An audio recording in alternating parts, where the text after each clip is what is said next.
Game over, man. Game over. Johnny. You're gonna need a bigger boat. So serious. I am Iron Man. This is a tasty burger. Welcome to the In Session Film Podcast. Welcome to this podcast review for June 8th, 2023. I am JD Duran, and I am very, very excited for this conversation for a few reasons, but one most prominently, you will notice that I am not with my normal co-host. They have all abandoned me to be with Optimus Prime by myself. So I have went to the corners of the internet and I have found a guest, and I'm very excited to bring him onto the show. First time guest. Very excited to be joined by Brandon Wettig of Brando Critic that you can find on YouTube. Brandon, thanks for being here. Welcome to the show. Thank you. I mean, that intro is giving me chills. I was like just listening to all the different film references and just the In Session podcast. And it's like, oh boy, okay, got to bring my A game here. But I'm excited. Yeah, well, great to hear. We always love to hear feedback like that, and yeah, I'm very excited to have you here on the show. I know that we've certainly had a lot of discussion back and forth on social media, and not just talking about movies, but primarily talking about hockey. We certainly share that fandom, and as we are recording this, the Stanley Cup Finals is on right now, so I will try not to be distracted. But I am excited to get into Transformers. You know, certainly longtime listeners of our show will know how I feel about it. But before I get into that, let's toss it over to you first, Brandon.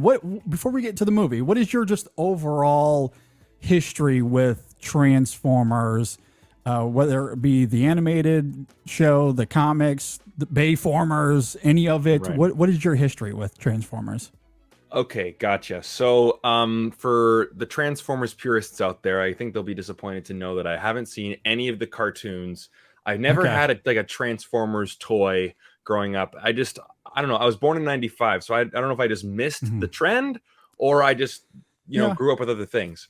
But being born in 95, the first Michael Bay Transformers in 2007 came out at the absolute perfect time in my life. I have a lot of nostalgia for that movie. Nice. Because, where I come from, we go from grade 7 at the end of elementary school to grade 8 in high school. There's no middle school. So when you turn 12 years old in the summertime and you're just graduating grade 7 to go to grade 8, what's the movie that you want to see? You want to see Transformers. You're seeing a bunch of giant robots and explosions. Yeah. You're going through puberty. Of course, Megan Fox is in it. It's like, oh my God. Like, that was the perfect movie for me at that time. Looking back now, I can kind of, roll my eyes at some of the cheesiness and, of course, with Michael Bay. Now knowing more about movies and, seeing as other films like Bad Boys and I'm blanking on it, like The Island and Pearl Harbor. Pain and Gain. I haven't actually seen Pain and Gain. Oh, that's one that I haven't actually seen. That might be his best movie, I would argue. Oh, anyway. You think?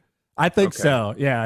I don't know if he set out to do what he ended up doing. Like, I don't know if it was intentional or not, but that is a biting, hilarious satire that I think is really effective. And The Rock gives, or not even arguable. It's his best performance. Okay. Because most of his performances are, I'm The Rock, and I do the same thing in most movies, which is entertaining, to be fair.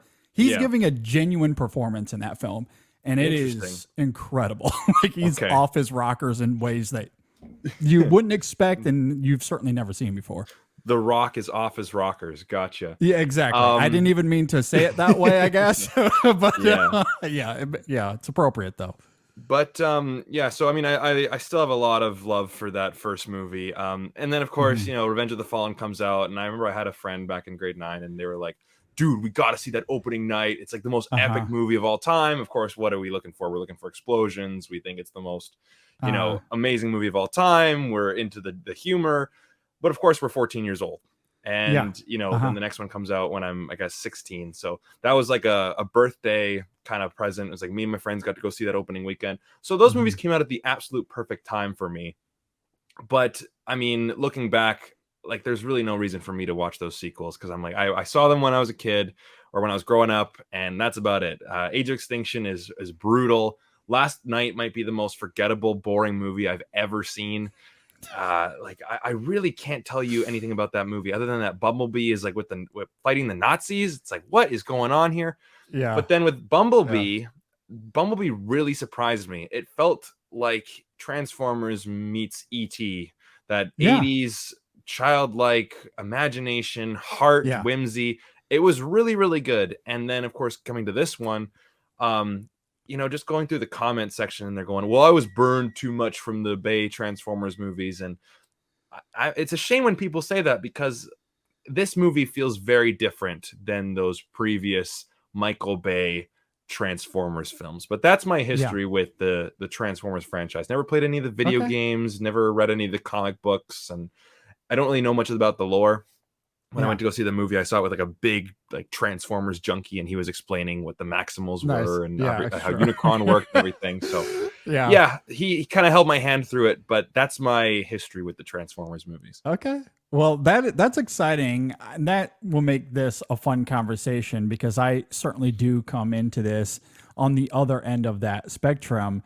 Right. It certainly helps that I am 10 years ahead of it than you are. I was born in 1985 when the animated show was at its prime. The pun intended, I guess. The Optimus Prime. The Optimus Prime. The animated movie comes out, I believe, that same year. And of course, there's all the comics. And then you get into the 90s with Beast Wars, which is at the root of this movie that we're going to be talking about. And I fell head over heels in love with all of that as well. So like I was a huge fan of the animated series in the 80s and the film that came out in 85. I read a lot of the comics. I'm sure many of them are still back at my parents' house back in Michigan. And then into the 90s with Beast Wars, I was very, very familiar with all of that as well. And so then, you get to the 2000s with the live action movies. And at that time, I was already not just a fan of Transformers, obviously, but I was a fan of Michael Bay. The Bad Boys films I loved. Armageddon I thought was really good. Pearl Harbor, maybe not so much. Although there are certain aspects I can appreciate. Yeah. On the whole, though, I did like the visual style that Michael Bay had kind of patented as his own. I don't know if I could articulate it then, but he certainly had a flair that I did appreciate. And similarly with you, like that first Transformers film, Michael Bay's Transformers film, that is, I really liked. I was in college at the time, and it became my, hey, I'm really drunk right now and I just need something to put me to sleep. And that's what I would go to. So like I've seen the film like 347 times by this point. But I really do like it a lot. And then, Revenge of the Fallen comes out during the writer's strike. And boy, is that apparent when you go back and watch that movie. That's a good point. Definitely a good point. And then, Dark of the Moon, I would argue is actually the best of all of the Bayformer films. There is a weight to that movie. There's an urgency to that movie that the previous two didn't quite have. And certainly the latter two films are missing it as well. To me, it's the most cohesive of the three of them. Age of Extinction, I think, had potential. I think Lockdown is the best villain of them all. And again, I think there's a weight to the first half of that movie. But when you get to the midpoint, after the Autobots kind of ravage that building, and then we transition to China, the film becomes a disaster. It is calamitous, the back half of that movie. It is absolutely awful. But in that film, I at least appreciate that. Like, pissed off Optimus Prime in Age of Extinction is incredible. Like, I really do like that. And then The Last Night, I can't tell you much about it aside from its score. You actually mentioning something about Bumblebee, like I had even forgotten about that. So I think you remembered a little bit more than me. Right. The thing with there are two elements with Transformers, with Michael Bay's Transformers, and I'll note this real fast and then we can move on. And certainly they somewhat tie into this movie as well. One of them being Steve Jablonsky's scores. So the day we are recording this, I wrote a piece on our website at InSessionFilm.com that you can go and check out about Steve Jablonsky's scores for the Transformers films. I think they belong in the echelon of the best scores from any blockbuster we've seen in the last 20 to 30 years. I think they're that good. They're the best thing about those films by a long shot. They're genuinely fantastic. I wrote nearly 2,100 words about why I think they're really great. So there's certainly a lot to that piece. If anyone listening or watching this wants to go and check it out, I think the scores are absolutely mesmerizing. Yeah. And then the other thing to consider about Bayformers, and again, this is one of those things that mostly works in retrospective, but the visual eye of Michael Bay is kind of fascinating in hindsight, because you think about the visual landscape of cinema now, especially in terms of mainstream Hollywood, and a lot of these blockbusters we get now are nothing but CGI soup. And say what you will about Bayformers, and most of it isn't great. It can certainly be entertaining at times, but the films on the whole, they don't register like some of the Harry Potter films, for example, or Star Wars or Lord of the Rings. Certainly many other franchises you could talk about. But the visualization of those films, I think, is kind of fascinating, because there is at least a tangibility to them that I kind of appreciate now.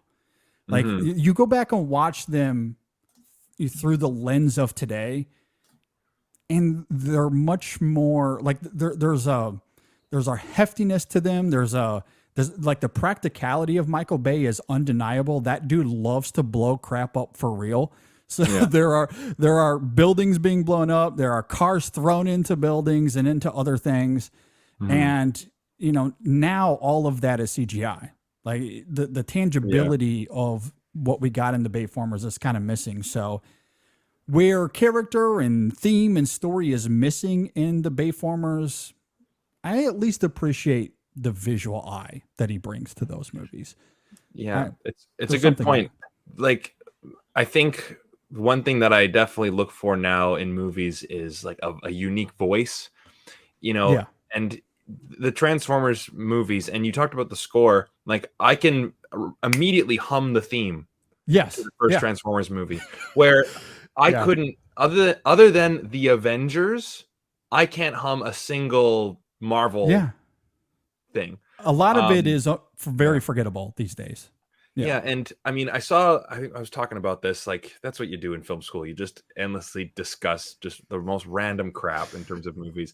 And we were talking about film scores, and it's like the film scores that, I'm sure a lot of people grew up on, Star Wars, Back to the Future, E.T., every John Williams, and Hans Zimmer to a certain extent. I mean, like Pirates of the Caribbean, like I think is one of his best scores, because there's a hummability to it. There's like a tune, whereas, The Dark Knight, has a lot of just ominous tones. Yes, you do have the main theme, but The Dark Knight, I think, changed the way that movie scores really work nowadays. And there's no hummability anymore. Yeah. It's all about just the emotion of the scene, and just kind of there's no, oh God, what's the word I'm looking for? Yeah, I guess you think of Superman, the theme. You think of Indiana Jones, the theme. And yes, most of these are John Williams. I understand that. But, even Transformers, the Transformers theme right away. Whereas, yes, we have the Avengers does have a theme. I'll give it that. But like, do you know the theme for Doctor Strange? Is there one? I will say it's not as memorable as the Avengers theme.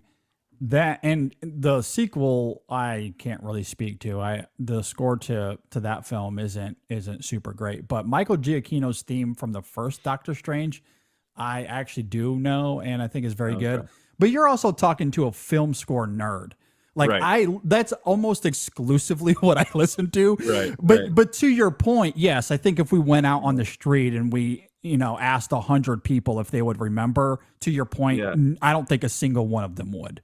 Yeah, like even like James Horner comes to mind. Like I know I can think of the Braveheart theme. I can think of the Titanic theme. I can for think of the sure. Rocketeer theme. Like, those movies have themes. No, and yes, not every movie warrants a theme song, so to speak. But I do kind of miss that about movies. And I like agree. I just saw The Flash last night, and Yeah. it was a really nice callback to the days of themes. There were a lot of themes in that movie, and the music was just, I felt like I was watching a movie from the late 90s again. And I was like, Nice. this is just, I can't say enough Yeah. good things about that movie. But anyways, Yeah. we're not talking about The Flash. Yeah, we'll get to that certainly Yeah. here in the next week or so. Yeah. But yeah, no, I agree. I do think on the whole, in terms of blockbuster filmmaking, a lot of it is CGI suit visually, and a lot of the music is tepid and mostly forgettable. There are occasions where I think it comes through and it's certainly memorable. Perhaps that's why I fell head over heels in love with Daniel Pemberton's score for Across the Spider-Verse, because that score is absolutely phenomenal. And that is astounding work that is just something that we don't get much of.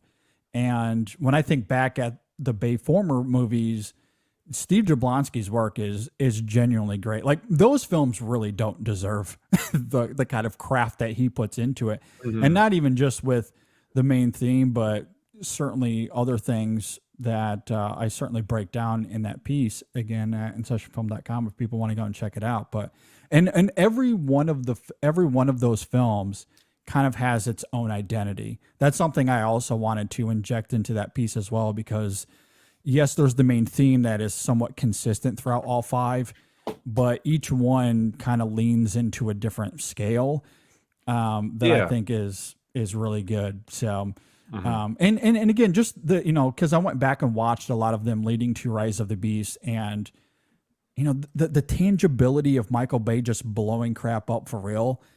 I kind of miss that. Like, we just don't see that as much anymore. I agree. He's not a great storyteller, but he's good with the camera. Like, he's certainly, like, anyone that saw Ambulance, what was that, last year?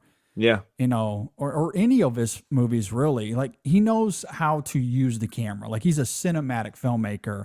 He just needs to work with someone that knows how to tell a story. I think is kind of the issue there. But like, I think isn't his background in like car commercials? Did I hear that somewhere? I don't know, but that would make sense to me. Yeah. Like, I would believe that. Get this item to look cool. if that was all you needed to do, of course, Michael Bay is the person I'm calling. I'm like, okay, exactly. We're making this commercial for chocolate milk. Make this the most epic chocolate milk you've ever seen in your entire life. Michael Bay's your guy. Exactly. Yeah, no, sure. I completely agree with that. All right, well, with all of that laid out, let's go ahead and talk about Transformers Rise of the Beast. This is directed by Steven Caple Jr. It stars Anthony Ramos, Dominic Fishback. Of course, we have Peter Cullen back as Optimus Prime, Pete Davidson as Mirage, Ron Perlman as Optimus Primal, Peter Dinklage as our main antagonist here, and certainly others that come and go throughout the film. So this also takes place in 1994, which is like 6 or 7 years after the Bumblebee movie that came out a few years ago, I believe. Yeah. Something to that effect. So this is working as a prequel / reboot, however you want to label that. Brandon, what did you think about Transformers Rise of the Beast? I thought it was awesome. And in my review, I say this a lot for certain movies. I say the whole is less than the sum of its parts. Meaning, you can go through everything on the film school report card. How's the directing? How's the acting? How's the whatever? Sure. And you may give like a C+ to everything, but then the overall product's like a D-. Whereas I think with this movie, everything gets a B, but the overall experience gets an A-. Yeah, because you look down at everything in the movie, and really, there's no major problem. Like, there's nothing I can point to and go, like, that is terrible, that sucks. The closest thing I can do is maybe point to the villain and say, yes, they're Darkseid from Justice League. They are Ronan from Guardians of the Galaxy. They are Yeah. the big bad henchmen, basically serving the bigger entity that is the evil force, Unicron, right? So Scourge is like just the other henchman. I will defeat you because I'm bad guy. That's the only real problem I have with the movie. Yeah. You know, like I think everything is perfectly structured in its place. The characters are likable and they have some depth. Not too much, but they have the depth. The Transformers, you know, they are cool and awesome. The action scenes are exciting. The comedy works. The story and the structure and the pacing, they're all good. The music is awesome. Like it just, everything kind of lines up.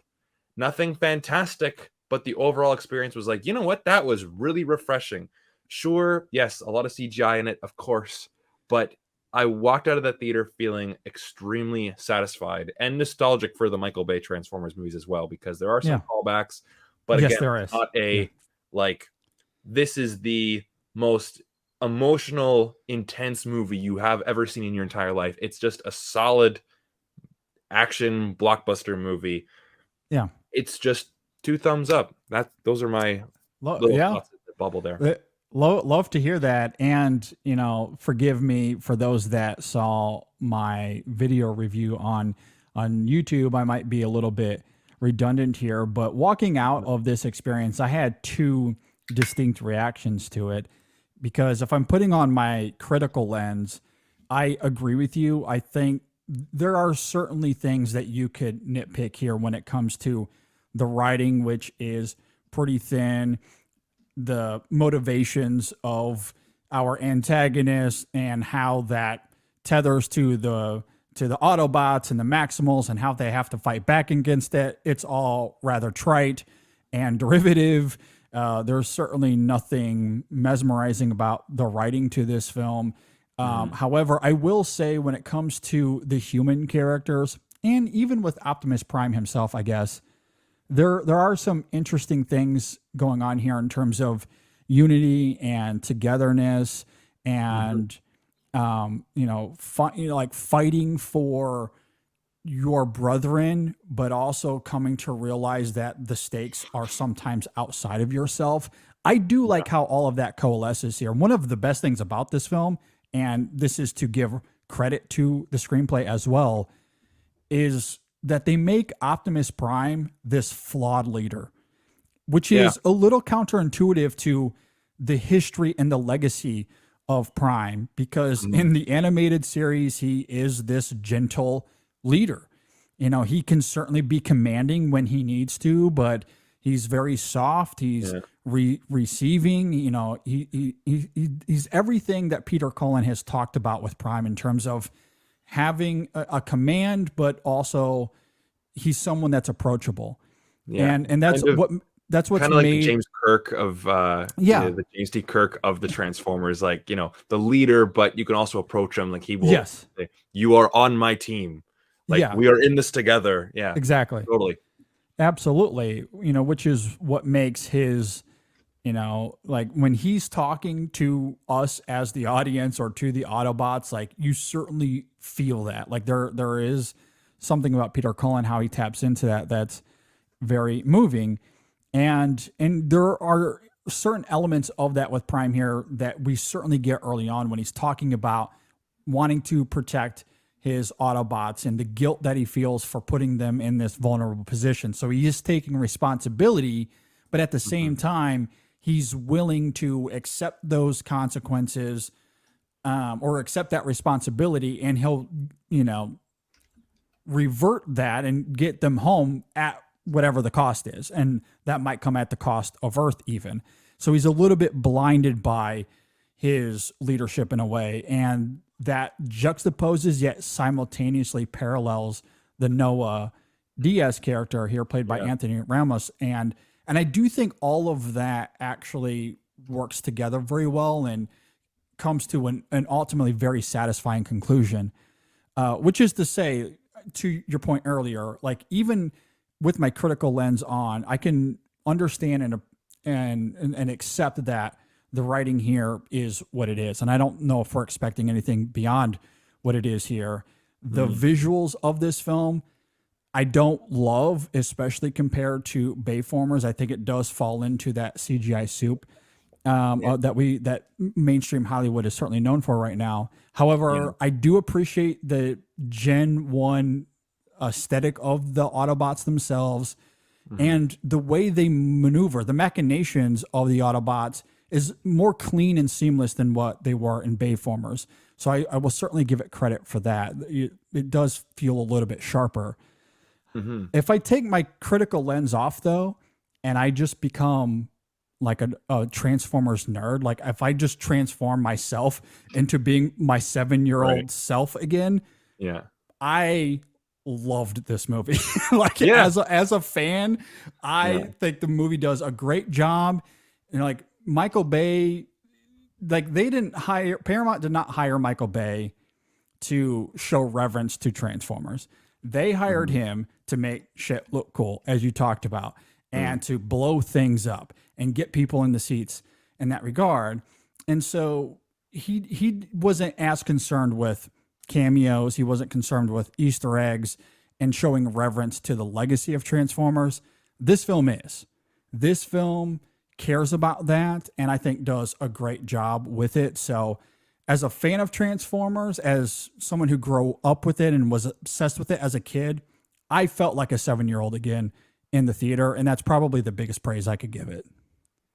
Yeah, I mean, that's the thing. Like, I was thinking after I got out of that theater, I said, you know what? If I had kids, like if I had like, boys that were like, 8 to 14, 15, like this is the movie I'm taking them to see. Like, and I'm thinking if I was that age, that would be the movie that I wanted to see. Like, I felt that way watching the movie, and I'm thinking like, like the second act, I said the movie kind of got in its own way. We got to find the thing to get the thing to find the thing. And like, it's like, it's just, like just the movie is kind of getting in its own way. It's kind of like, if I had an analogy, it's like the car is running smoothly, and then in the second act, it got like wooden ovals for tires, just it's like, oh, we're kind of getting there. And then at the end, like I just got into the action, I got into like the emotion of the character, even though it's hitting you over the head with it. Like that's some really Roland Emmerich stuff. Like, I'm your brother, I love you, and we're brothers. Not subtle. It's not subtle. No. And I'm thinking, this is definitely for normies, just like, oh, wow, it's so emotional because they're brothers and I have a brother too. I connect with this movie. But I'm like, yeah, but who cares? Like, I'm totally in for it. And that's the thing too. Like, I think when a movie, when you're able to kind of dismiss the problems, even though you know that they're there, but when you say, who cares?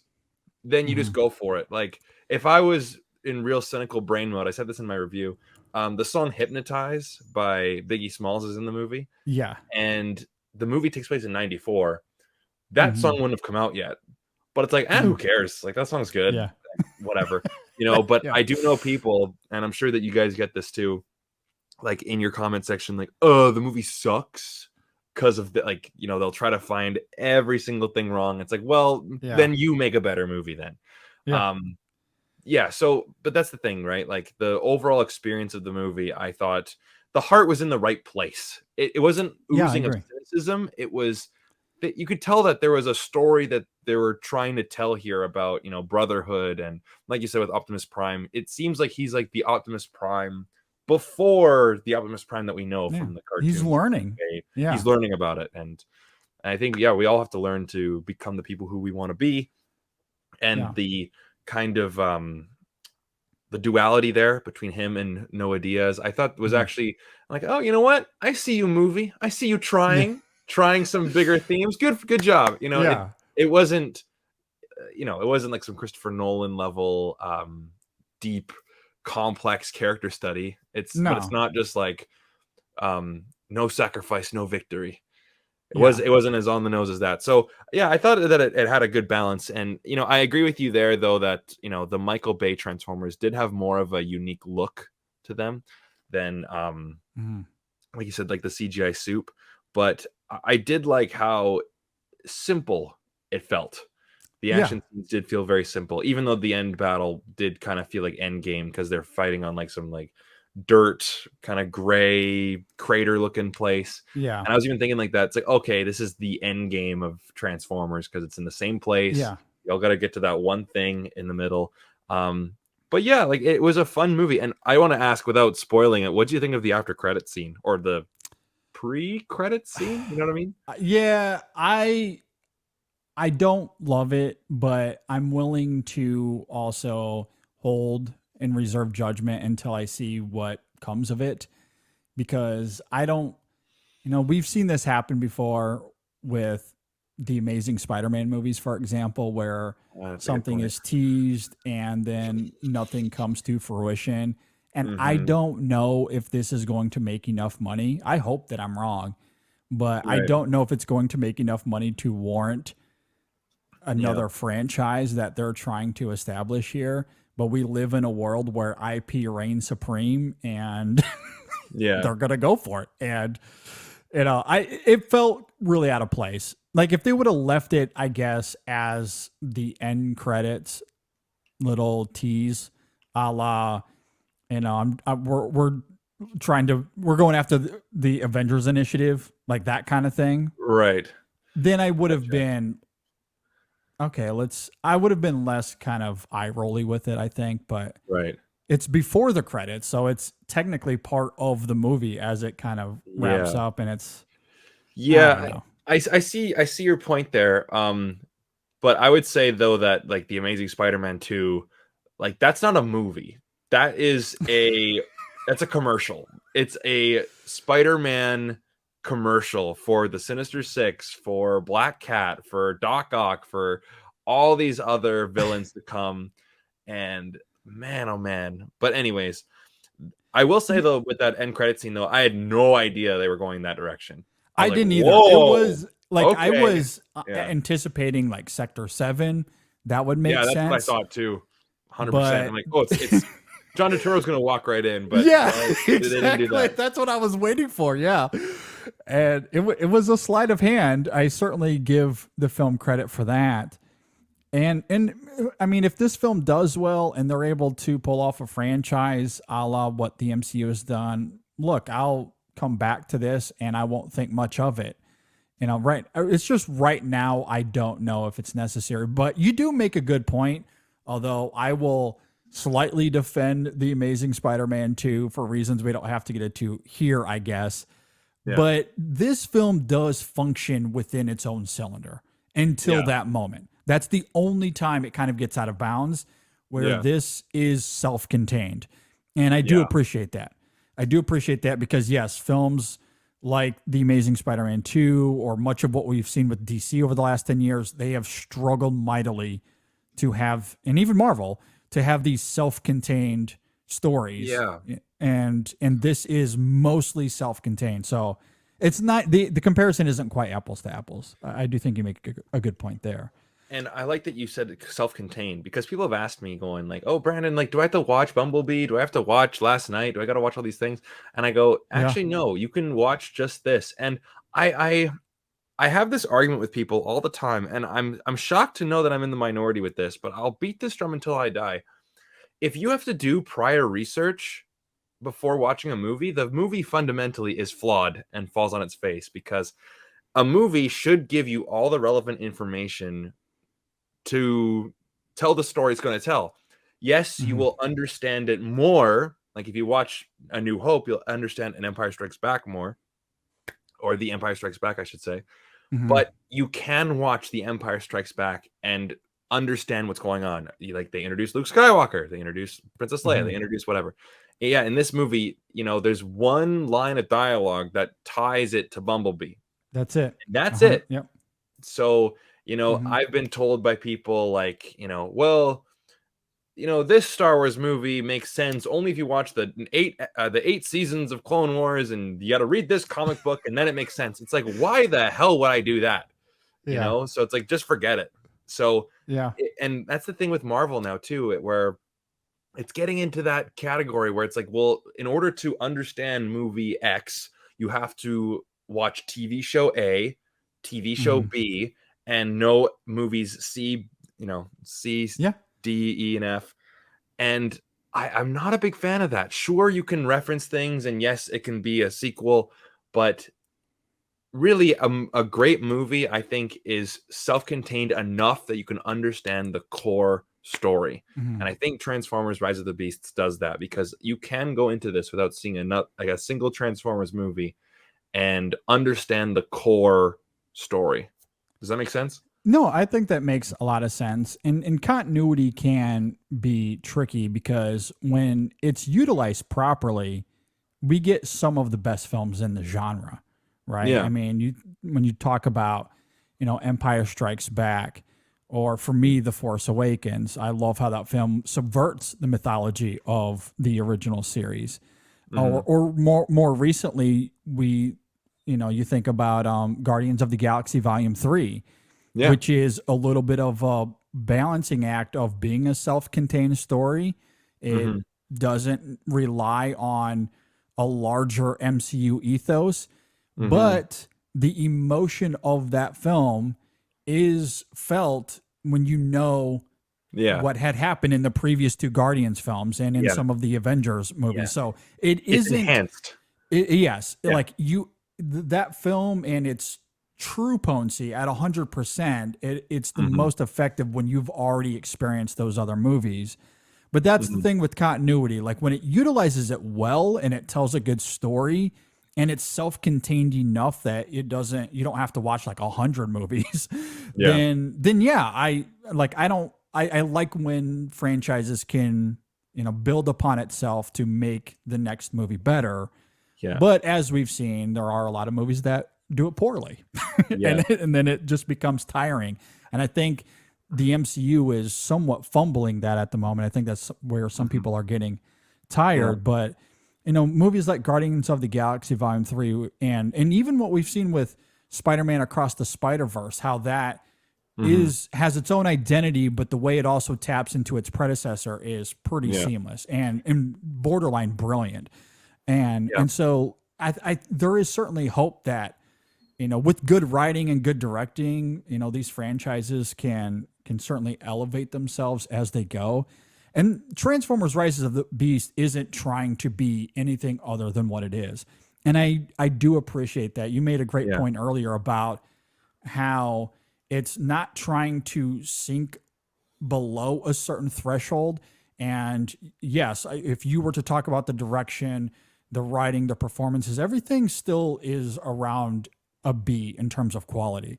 And the film does care about those things, but it's also not trying to be Citizen Kane either. Like it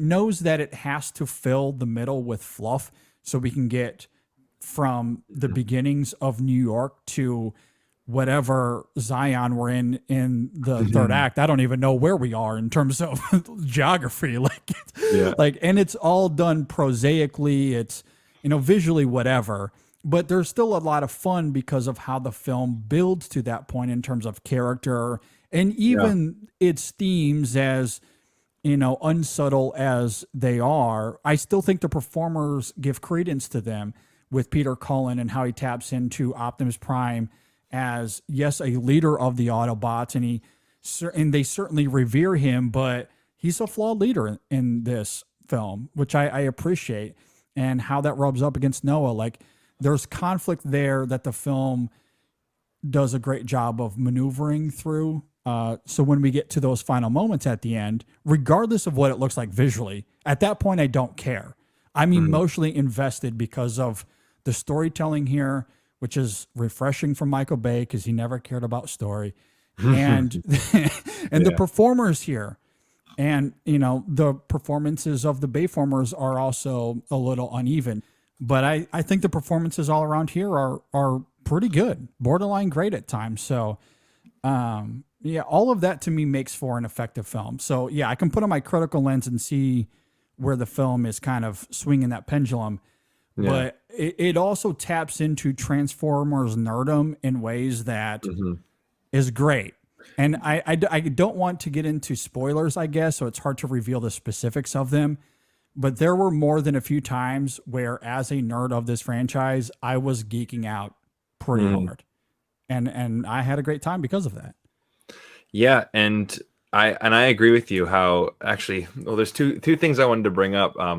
When talking about how self-contained it was, yeah, like you said, Optimus Prime is a flawed leader, and by the end, he grows as a character Yeah. and understands more about fighting the big evil as one, not necessarily I got to fight the evil for myself and my own needs, and then that will clash with why Noah wants to defeat the Unicron bad guys and everybody.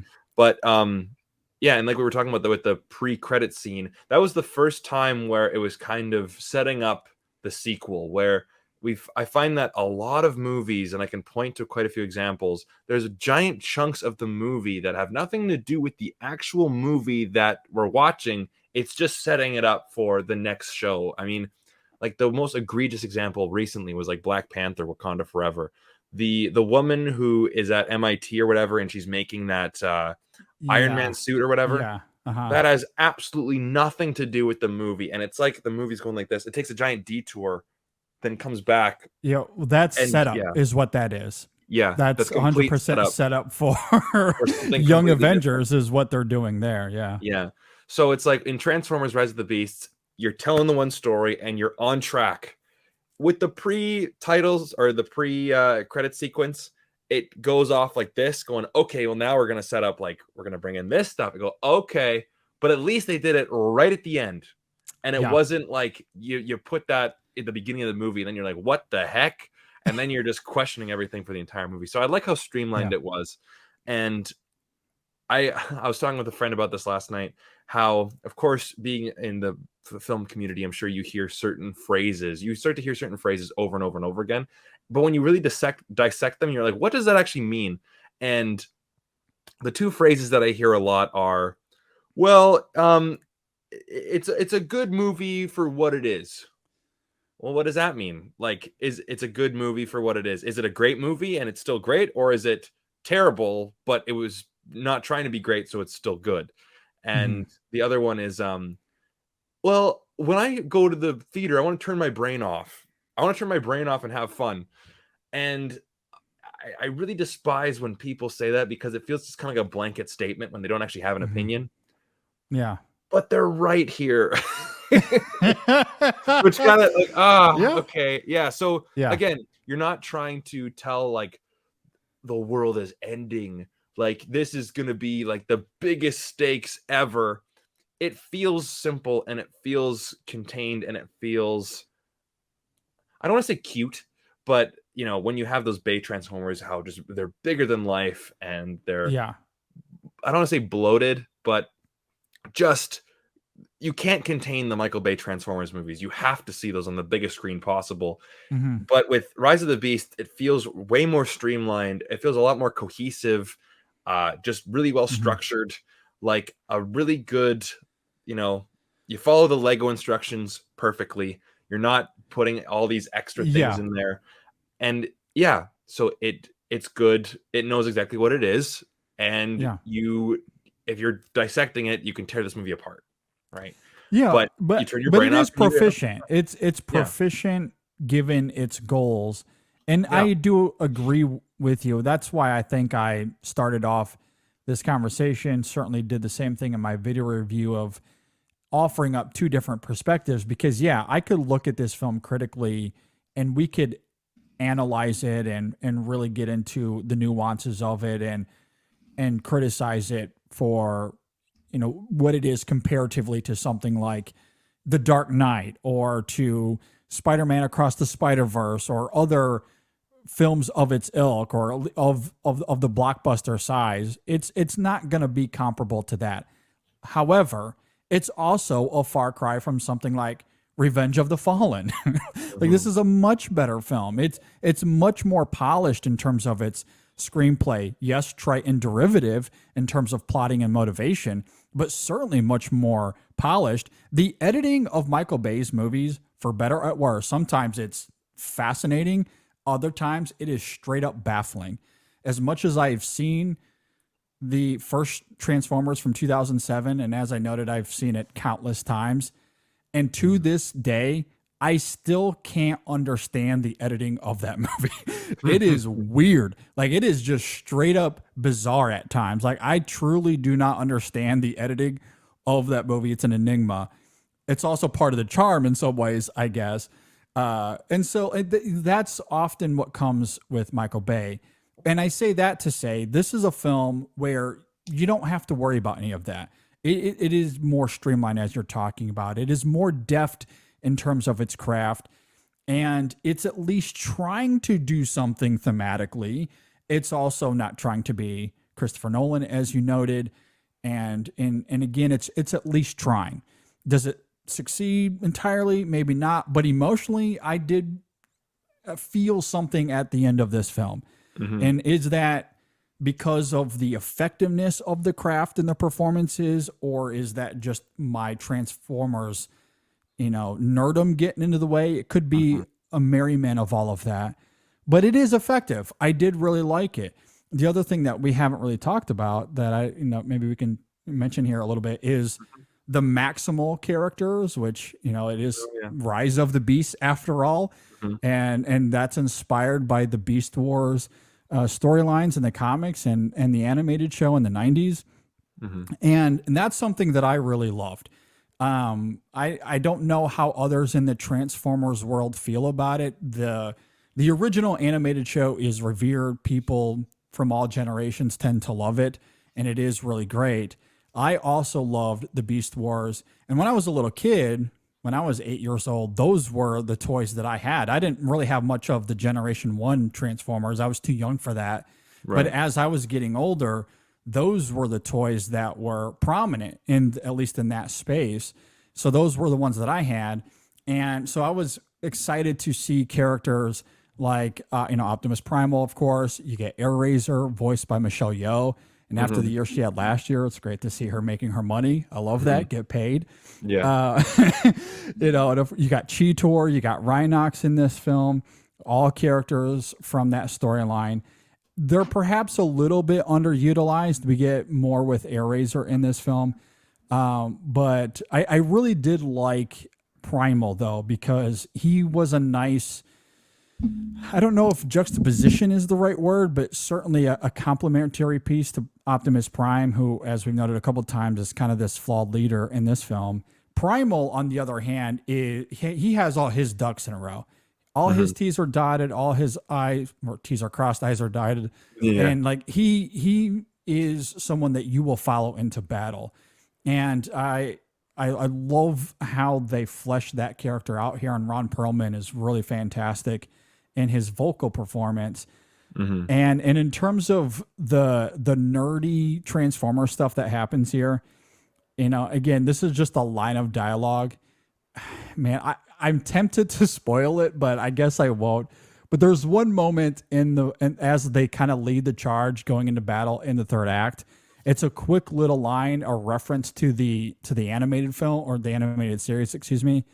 And I damn near fell out of my seat. It was just so cool. Like, that was me being 7 years old.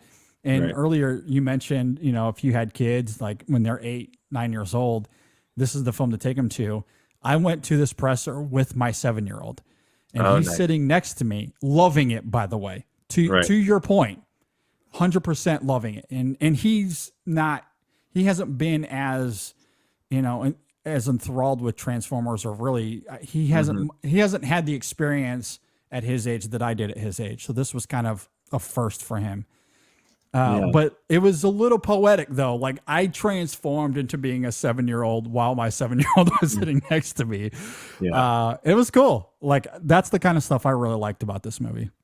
Yeah, like, and that's kind of the heart of it too. Like, I was actually talking with one of my other YouTuber friends, like, just because he reviews video games, and we were talking like, you could go like, well, the graphics aren't the best and the controls aren't, like, whatever. Yeah, but it's an art form, and the experience between art and experiencer, it's that middle ground that you have to try to articulate. And at the end of the day, that's what art is supposed to do. It's supposed to give you an emotional response. If it's if you feel excited, if you feel, sad or happy or whatever, then the movie did something. because if you think about it, you're just sitting in a room full of like 200 or 300 other people staring at a screen for 2 hours and you go home. It's not very exciting, but like you see an action movie because you want to feel excited. You see a comedy movie because you want to laugh. And it's that emotional journey that you want to take. So, and that's when you were talking about, you can put on the critic brain or critic hat and like start to pick it apart and everything. But if you feel something, like that's an involuntary human experience and you can't deny that. You can lie about it all you want and say, the movie technically isn't good, so I guess I don't like it. But it's like, I saw you in the theater. You were clapping, you were smiling, you were laughing at the jokes. Like you can't deny that. But in terms of the fandom, I've always been one going like, if I've gotten into arguments with people and people say, well, it's because you're not a fan. This movie was made for the fans and you're not a fan, so you don't like it. And I go, well, sure. Maybe the fandom of something might be more willing to look past flaws. But I always thought that a good movie can make you a fan. Yeah. Oh, yeah, I agree. 1,000%. Yeah. Like I've never seen Beast Wars, but afterwards I'm like, I wonder like how Air Razor and Optimus Prime will actually interact with the other, Optimus Prime and Bumblebee in the show, and like what the background of that is. And it's very different. The lore is very different. And honestly, like in Beast Wars, like they don't ever interact with Prime and Bumblebee and those characters. They're kind of isolated. It's its own self-contained thing, really, which is fascinating on its own. Right. So to see them together in this film, I was wondering if they were going to bring up the whole Optimus Primal thing, which they do, and that's. Now, again, that was a fascinating little nerdy thing because they never interacted in the show. Right. So, and obviously Primal was named after Prime in the show. It's essentially the same character, just visually different. Yeah. And, so like to see like those little things is fascinating. And it's almost, in some ways, I'm curious to hear how someone who hasn't seen Beast Wars see it now, because the animation it was done through like this 3D animation, which at the time was, state of the art. Now, not great. It doesn't. I don't think the animation holds up, but the story's still fun. So, it's still curious to hear from those that do go back and see it. But to your point, though, I completely agree with what you're saying, though. Yeah, I'm looking at some of the pictures here, and I don't know if actually it was in the States, but did you guys ever have like the Donkey Kong Country animated TV show? Like, do you know what I'm talking about here? I don't know if I do. It was maybe I know that it was animated in Canada, but I don't actually know if it was released anywhere else. Like it was in Canada and Japan. It doesn't sound familiar. It's the same kind of like really cheap looking animation. Yeah. Like I'm embarrassed to say how much I actually watched that as a kid, and I go back, I'm like, this is just pure hot garbage. but it kind of has that kind of same animation style, like it was in the late 90s, early 2000s. That animation style was like, it was pretty popular in children's, especially like boys TV. Yes. You know what I mean? Yeah. So I mean, it was cool at the time, like as a 7-year-old watching that show, or however old I was. I loved it, but and I mean, as an outsider, I was thinking it is a little weird to see a Transformer gorilla. It's weird to see a Transformer eagle and a cheetah, I believe that the other one is, but I said to myself, okay, that's what it is. Let's just move on. You can't necessarily be going, what? That just doesn't make any sense to me. Because if you're in that camp, then you don't even try. Because like, you're not going to get past that, because that's what the movie is, right? And it's also interesting too, because we're introduced to them in the opening scenes of the film, but it doesn't really get into the lore of why they look that way. And then they find themselves on Earth where they're like their outer appearance is unchanged, because in the animated series they arrive on Earth before humanity. So there's only animals, which the Maximals, take their form from the animals in the region where their ship, Right. crashes, and the Decepticons, they take their form from dinosaur bones in the earth, and so they're depicted as dinosaurs in the show. And that is very different in the film, like in this film, in Rise of the Beast. Like, so it's kind of muddled and a little bit confusing. So to your point, like if you're not familiar with it, and then you couple that with how this film doesn't really explain it at all, really, other than they're on another planet. Like they come from another planet where they already look that way. Yeah. So I don't know. Like it's what it is, I guess. Would you, I don't know if you collect physical media. Is this a movie that you would see yourself buying on 4K or Blu-ray? I mean, I will, because again, I'm a nerd of this stuff, and I just love Transformers. So I don't know if I'm the best one to ask, as much as others that are maybe not as familiar with it, and so I don't know. It's tough to say, but yeah, I mean, I will be buying it when it comes out, just because I love that kind of stuff, and as I said, it made me feel like a kid again. Yeah, like I was going through my collection recently. Like I have a bit more time on my hands, and I was going through my collection and just going like, okay, I just want to own the movies that I know I will want to watch again. And if I buy any movies, I know that I will want to watch this movie again, and maybe even a second time. Yeah. And I think Transformers: Rise of the Beasts does fit that mold. And I think that's a good testament to the movie. That's the best praise I think you can certainly give it, especially if you come in not knowing some of the history like I have. So that is fascinating. Before we get to final thoughts, though, I did want to ask you this, because we haven't really talked about him yet. Okay. Pete Davidson is a big part of this movie. Right. He voices Mirage, and Mirage is on. He probably has the most screen time of any Transformer here. Yeah. What did you think of Pete Davidson in this film? I thought he was good. I think he might be my favorite Transformer, only because he is the most relatable. He is really trying to have a connection with Noah Diaz, Anthony Ramos's character. Like he's trying to do the fist bumps. Like it's like, whoa, dude, chill.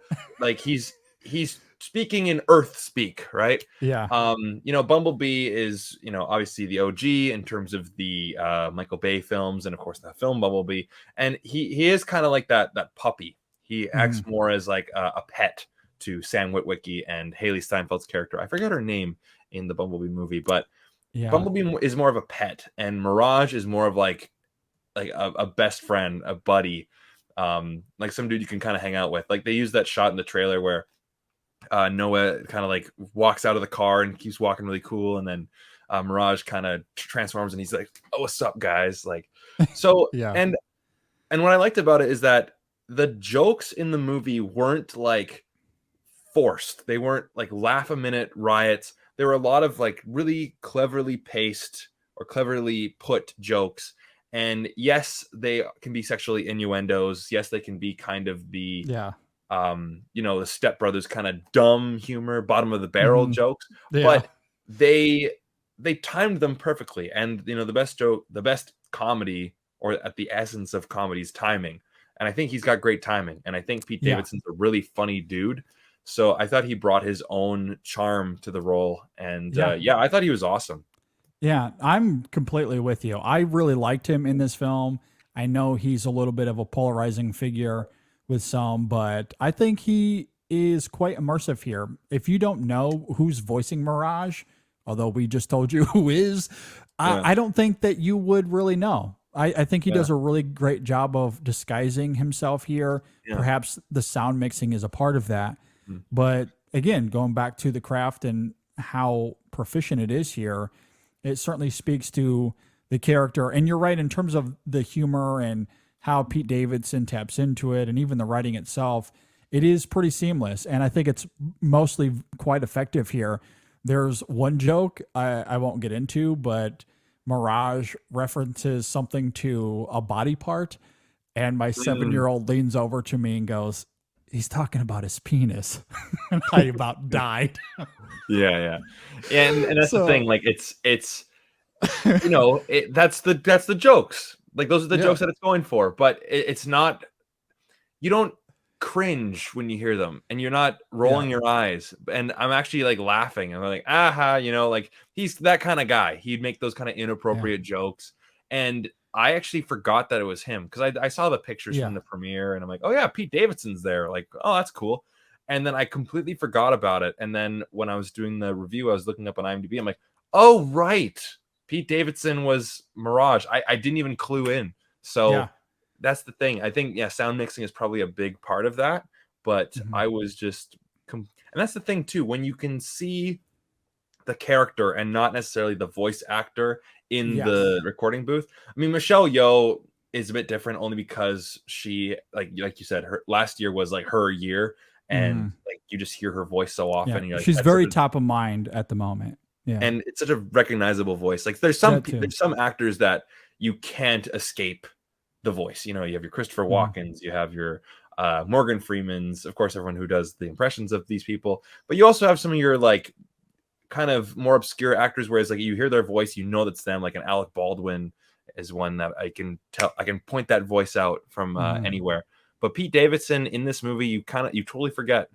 And I think that's actually a good thing because you're not seeing like, oh, it's Pete Davidson doing jokes. I agree. No, I'm wholeheartedly with you. Like all I saw was Mirage throughout this film. And to what you were saying earlier, I think what's fascinating with him here is the interactive nature of him and how he's willing to form this bond and this relationship with Noah, which is so distinctive from any other Transformer aside from Bumblebee, who obviously has a long history with what we see with Sam in the Bayformer films. And you noted the Bumblebee movie a few years ago with Haley Steinfeld there. But aside from him, a lot of the other Transformers are just there to be part of the Autobot team. And some of them I do think are compelling. I've always loved Ironhide, for example, in the Bayformer movies. In Age of Extinction, John Goodman as Hound is hysterical. He's incredible. And he's also one of those voices that's pretty recognizable, but he's also so great as an actor, right, that he also just becomes that character. And Hound is one of the best things of that movie, especially in the back half, as we noted earlier, which is bad. He makes it borderline watchable still because he's really great. Or even Crosshairs in that film, I think, is also very funny. So like at times these characters can have their own charm. They tell jokes. They have a presence on screen, but they're often not interactive with the human characters. There's a moment or two with Hound and Mark Wahlberg's character, but it's pretty minimal. This is the first time where an Autobot that's not named Bumblebee or Optimus Prime, I guess, that has had like this much of a relationship with a human character. Yeah, and he has the relationship. Like he's the big tie-in between the two different species. Exactly. No, I completely agree. Yeah. And so you need Pete Davidson to bring that charm and to bring that energy to Mirage and that kind of rebellious but fun nature that he is. And I think he nails it. I think he does such a great job with it. So yeah, it's also one of the reasons this film is effective in the end. So I totally agree. With all that said, I think we can get to final thoughts here. I'll toss it back to you, Brandon. Any concluding thoughts here on Transformers: Rise of the Beast? Sign me up for more. I honestly wasn't even expecting to say that because, like, when I was looking at, all the movies that were coming out this year, and I'm like, oh, there's another Transformers movie. Yeah, I guess they're going to do like a lower budget. They're not trying to, outdo like the Michael Bay ones. They're just trying to kind of go in their own direction. But it could be cool. And then that's the thing. Like, it's not a fantastic movie, but it's well structured and it's got the heart in the right place. And it flows really well all together. All the pieces just align. And you're like, you know what? That was a very enjoyable experience. So much so that I would definitely watch it again, and I would like to add it to the collection. So I think that is like the highest praise you can give a movie. And because that's the thing, like sometimes, you know, you can go down the list of the greatest movies of all time, and sometimes you're not in the mood to watch the greatest movie of all time. It's kind of like you're not always in the mood to go to the fancy keg or you know, steak smokehouse restaurant, like the fine dining. Sometimes you just want to have tacos or burgers. Exactly. But this is a really nicely made burger with all the different toppings in the right spot. It's all fresh and it tastes good. And I think that's the best analogy I can think of it. I love to hear that. As far as a few final thoughts for me, there's two quick things I want to mention here. Because we haven't talked about Bumblebee too much in this conversation. And honestly, kind of appropriate, right? Because not going to give away spoilers, but Bumblebee isn't in the film as much as he's typically been in these movies. There's a dramatic component to that. Again, not going to get into spoilers. However, I will say when things crystallize with that character, I'll say vaguely, it was immensely satisfying. As a critic, I still like it, with my critical lens on, I still think it's effective from a writing perspective or from a dramatic storytelling perspective. But also just as a Transformers nerd, they do things with the character there that is just fantastic. And coupled with that, you know, because another thing we haven't mentioned here is the score. We raved about Jablonski earlier. I don't know if the original score here is anything memorable on the whole, although I'd like to go back and listen to it outside the context of the film because there are a few cues that I did like in the moment. But on the whole, I wasn't sitting there as jaw-dropped as I was with Jablonski's scores. However, I say all that to say, when we get to Bumblebee and how things crystallize with him at the end, the score does invoke Steve Jablonski, and it is phenomenal.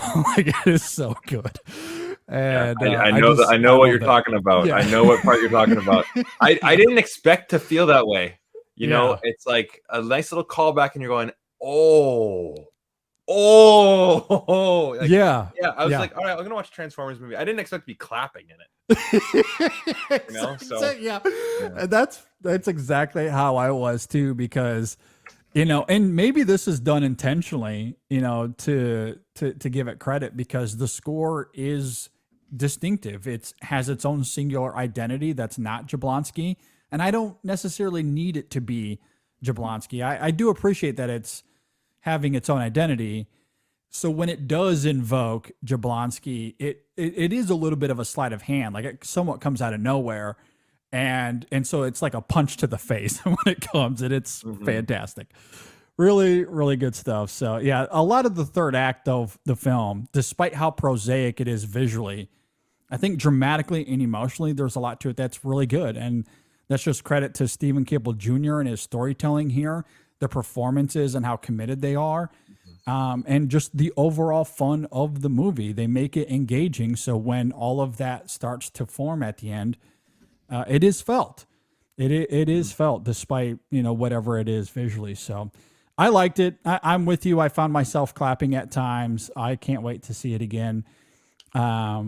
And yeah, so Transformers Rise of the Beast, we have a written review of this up at the website at InSessionFilm.com. As I noted earlier, I have a video review up on our YouTube channel if you're watching this on the YouTube, and I have a written piece. I wrote almost 2,100 words on Steve Jablonski's scores from these movies.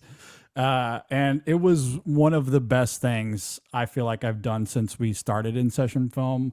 So if people want to go and check that out, again, that's at InSessionFilm.com. Brandon, thanks so much for joining me, man. This was a lot of fun.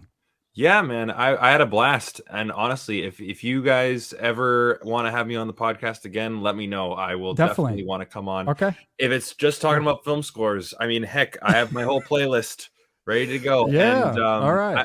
I'll say this real quick.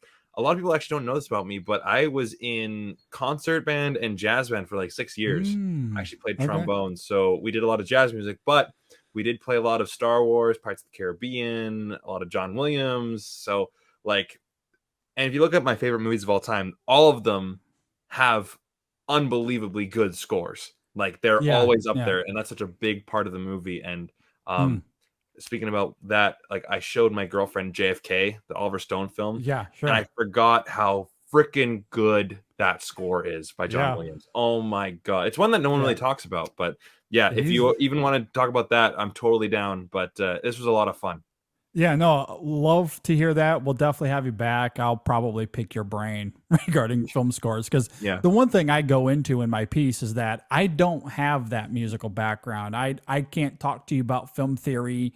I don't know the jargon. I'm just a film score nerd. And so I do my best to talk about it in my layman terms because that's all that I know. And I love them and will defend them. So would certainly love to hear your thoughts coming at it from that perspective for sure. Tell us about your YouTube channel, all the stuff you do on the internet. Where can we find you on social media as well? Yeah, so basically any social media platform that you can think of, it's at Brando Critic. I've really streamlined my content recently. So instead of just doing the movie review and putting my face in the thumbnail and going, because then you're just like everybody else, I've kind of changed that to going to, does it suck? Because at the end of the day, the reason why you're clicking on a video, like a movie review, before you see it, you want to know, does it suck? Because you don't want to waste your money. You don't want to waste your time. Yeah. So I think of my job as, okay, I saw the movie, and if people are on the fence about it, because sometimes people just know they're going to be watching that movie. Sometimes people even know what they're going to think about the movie beforehand, which I think is a bit problematic, but that's another discussion. Sure. I always want to go, okay, well, here's my background. Here is how I'm viewing the movie. Here's what I liked. Here's what I didn't like. And I can recommend the movie to a certain group of people because I fundamentally believe that every movie has at least one fan. It might be just the filmmaker's mother, but they have one fan. And I'm sure that we all have that one movie that, is getting panned by the critics. No one seems to like it. No one seems to remember it, but it's like, I like that movie. And sometimes those movies come out of nowhere. So it could be the biggest movie of all time, or it could be a little indie, obscure little movie. Just giving my own personal thoughts on it. And I'm not trying to, use a bunch of film school jargon. Sometimes I will use that as like the objective argument for a subjective claim. And that's one thing I always believe too, is that, it's art. It's the people who will say, though it's a fact that this movie is better. They know nothing about movies. They know nothing about art. You can have that argument until the cows come home. This is what I think of this movie. I believe it to be this. Yeah. And that's all you can really do. So that's kind of one thing that I always want to bring to my videos and to my reviews is this is just how the film affected me. Yeah. It might affect you the same way too because of A, B, and C. Yeah. And if we agree or if we disagree, let's discuss it. And there's no judgment unless you kind of come in with that I am right, you are wrong mentality. So it's a fun, I try to create a fun atmosphere for that kind of stuff. So it's great. Yeah. Instagram, Twitter, TikTok, YouTube, Brando Critic. That is my handle for everywhere. Yeah, definitely go and give him a follow. Really great stuff. And I've been enjoying watching your videos. So thank you. Definitely encourage people to go and check it out. Subscribe to the YouTube channel. And I do love that perspective because when it comes to art, a lot of it comes down to your experience, your perspective of the world and your own philosophies, what you bring into the movie. And that can lead to some great conversation, even if you disagree. Like I think art fosters perspectives and it can certainly offer, like whenever we come into any of these reviews, not that Transformers will necessarily invoke that, but any conversation we have, if someone walks away going, oh, I didn't think about that before, or I at least understand where he's coming from, that's ultimately what we want for people to enjoy, to, have fun with these conversations. And and and think about art and in a different way. That's ultimately what we want here. And I also love what you're saying there too, as far as sometimes these films might just be for one or two people, but there's someone out there that will, and I joked about this earlier, but yeah, I'm the one person that will somewhat defend the Amazing Spider-Man 2. I kind of like it. Yeah. You know what I mean? I was in that boat for a while. I will admit, when I first saw that movie, I'm like, this movie is awesome. And it took me quite a few times watching it for me to kind of go, oh, it's a mess. It is a giant dumpster fire of a mess. I just think it's a fun rom-com. Like, I think as a rom-com, it's pretty good. Yeah, that's pretty good. And it has a phenomenal score. And yeah, that's the other thing. Yeah. Like, in a vacuum, it has things about it that I think are pretty good. Even if on the whole, it's still. Yeah, I think so too. I really do. At any rate, thanks for joining me. This was a lot of fun. Be sure to stay tuned for, the main show episode this weekend is 5:38. I don't know if we have any sort of plans yet as far as what we're doing. We might do something movie score related, actually. I'll have to talk to the guys about it, but we'll certainly have something in store for episode 538 this weekend. Again, go and check out all of the fun Transformer stuff that we have at InSessionFilm.com. Thanks, Brandon, for being here. This was a ton of fun. Big pleasure. And we'll definitely get you back on. I had a great time here. So thanks for watching, everybody. Thanks for listening. We'll see you next time on the In Session Film Podcast.